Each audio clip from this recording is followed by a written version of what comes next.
Okay, on your zero trust workshop, one of the other things that you'll want to keep in mind is managing feature updates for your devices.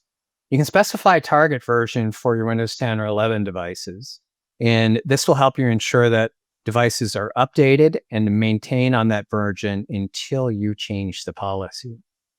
So this can help maintain stability and compatibility across your devices.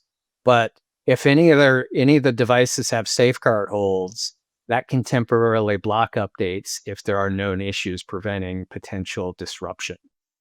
So what Intune does is provide some built-in reports to monitor the status of your feature updates, as well as assessing device readiness for a future feature update.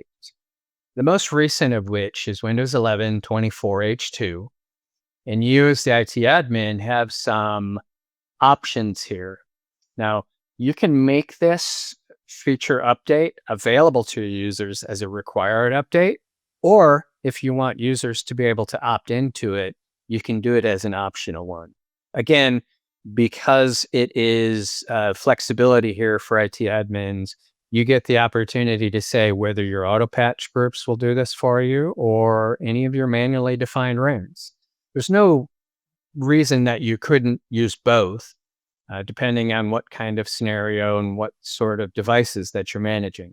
But the thing to know is that these phases that you want to try to create, you'll see probably 5 on average in the concentric ring model, where you start small, early testers, adopters, maybe just your team and yourself, to make sure that it's going to work on your devices.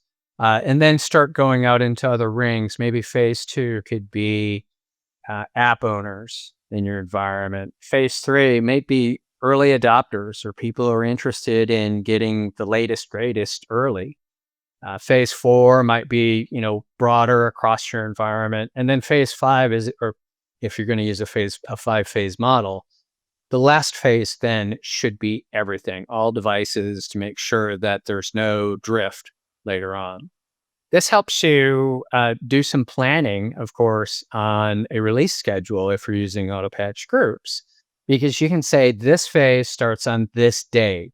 And the reason this is important is you can communicate with your users and just let them know, hey, there's change coming. Here's when it's expected for you and your devices. But as the IT admin, keep an eye on the reports. We call out a couple of links here. They're actually not links, but these are just the breadcrumb path in the Intune UI for finding where those reports are. So start by ensuring that you have telemetry data sending in for those Windows Update reports.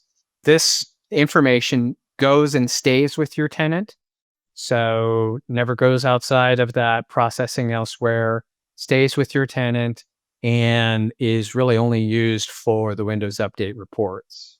Another thing for AutoPatch is if you enable a client broker, this will help detect readiness on your devices, as well as other health conditions, like can the device successfully upload diagnostic data to the service endpoints that it needs to in order to find out, is there a compatibility hold for your device?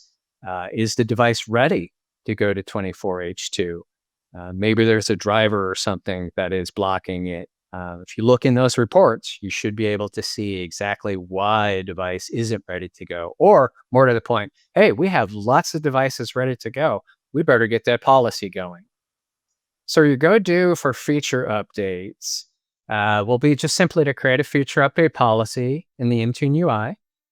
Don't target it to any groups initially, but just to get a look at what features and options are there in terms of deploying a features update for your environment.